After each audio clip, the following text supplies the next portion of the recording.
దేవుని అతి పరిశుద్ధ నామమునకు మహిమ కలుగును గాక. ఎలా ఉన్నారు? మీరంతా క్షేమంగా ఉన్నారని నమ్మి దేవుని సన్నిధిలో స్తుతిస్తున్నాను. అలాగే మీ క్షేమం కొరకే ప్రార్థిస్తూ ఉన్నాం. అనుదినము ఈ హోప్ ఫర్ టుడే వాక్య ధ్యానాలను అనుసరిస్తూ ఎంతగానో ఆధ్యాత్మికంగా అభివృద్ధి పొందుతున్నారని నమ్మి దేవుని స్తుతిస్తూ ఉన్నాను. ఇదే నా హోప్ ఫర్ టుడే వాక్య ధ్యానంలోనికి మిమ్మల్ని ఆహ్వానిస్తూ ఉన్నాను. సామెతల గ్రంథం 8వ అధ్యాయం 35వ వచనాన్ని చదువుతున్నాను. సామెతల గ్రంథం 8వ అధ్యాయం 35 మరియు 36 వచనాలు.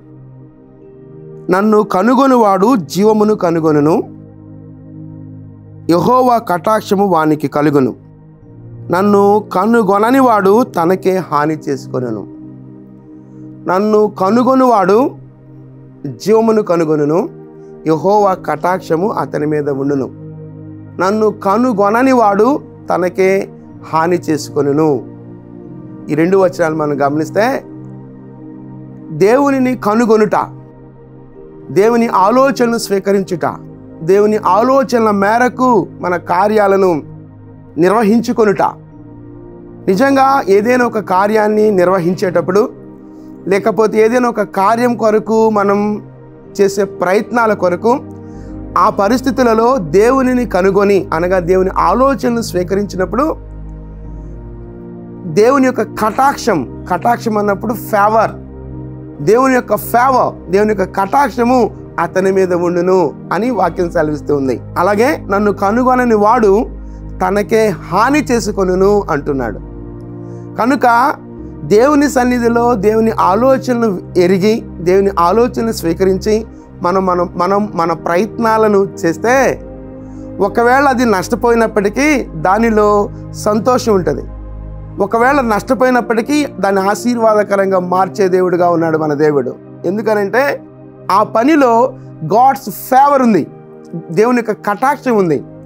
అలా కాకుండా దేవునిని కనుగొనకుండా చేసే కార్యాలలో ఏదైనా అననుకూలత ఎదురైతే, ఆ ఎదురైన దానిని బట్టి మనమే హాని చేసుకునే వారంగా ఉంటాం అని వాక్యం సెలవిస్తూ ఉంది.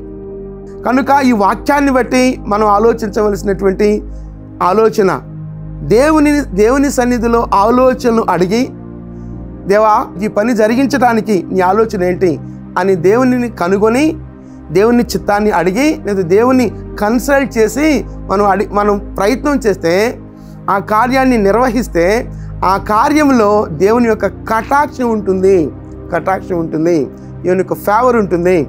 అలా కాకుండా మన స్వంత ప్రయత్నాలు, స్వంత ఆలోచనలతో ముందుకు వెళ్ళినప్పుడు అది హానికరమైనది అని వాక్యం సెలవిస్తుంది. కనుక మన జీవితాల్లో కూడా మనము చిన్నదైనా పెద్దదైనా, మనం ఎదుర్కొనే పరిస్థితులు ఎలాంటి కార్యాన్ని మనం తలపెట్టనై ఉన్నా, ఆ ప్రతి పనిలో దేవునిని కనుగొని ఆ ప్రతి పనిలో దేవుని ఆలోచన స్వీకరించి మనం ముందుకు కొనసాగితే గాడ్స్ ఫేవర్, దేవుని యొక్క కటాక్షం మనతో ఉంటుంది. కనుక మన ప్రయత్నాలను దేవునికి అప్పగిద్దాం.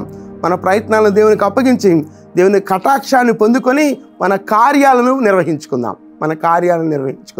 నన్ను కనుగొనని వాడు తనకే హాని చేసుకొనెను, నన్ను కనుగొనిన వాడు జీవమును కనుగొనెను. అటువానికి దేవుని యొక్క కటాక్షం ఉంటుంది అని దేవుని వాక్యం సెలవిస్తుంది. చిన్న ప్రార్థన చేద్దామా? దేవా, నిన్ను కనుగొని నా కార్యాలను నిర్వహించుకొనగలిగే వివేకాన్ని మాకు అనుగ్రహించు ప్రభువా అని ప్రార్థన చేద్దాం. చిన్న ప్రార్థన చేస్తాను. కృపగలిగిన దేవా, దయగలిగిన మా తండ్రి, మీ ఘననామానికి వందనాలు, స్తుతులు, స్తోత్రాలు. నిన్ను కనుగొనే వ్యక్తి ఏ విధంగా ఉంటాడో, నిన్ను కనుగొనని వారు ఏ విధంగా ఉంటారో అనే విషయాన్ని మేము ఆలోచించాం ప్రభువా. నిజమే ప్రభువా, నిన్ను కనుగొనిన వాడు జీవమును కనుగొనును అని మీ వాక్యం సెలవిస్తుంది ప్రభువా. నిన్ను కనుగొనని వాడు తనకే హాని చేసుకొనును అని మీ వాక్యం సెలవిస్తుంది ప్రభువా. నిన్ను కనుగొని మా కార్యాలను ప్రారంభిస్తే మీ ఫేవర్, మీ కటాక్షం మాతో ఉంటుంది ప్రభువా. మీ కటాక్షాన్ని పొందుకొని మా కార్యాలను నిర్వహించుకొనగలిగే కృప మాకు అనుగ్రహించమని మీ కృప కలిగిన హస్తాల్లోనికి మమ్మలను మేముగా సమర్పించుకుంటూ యేసుక్రీస్తు అతి శ్రేష్టమైన నామంలో ప్రార్థించి స్తుతించి వేడుకొనుచున్నాం తండ్రి.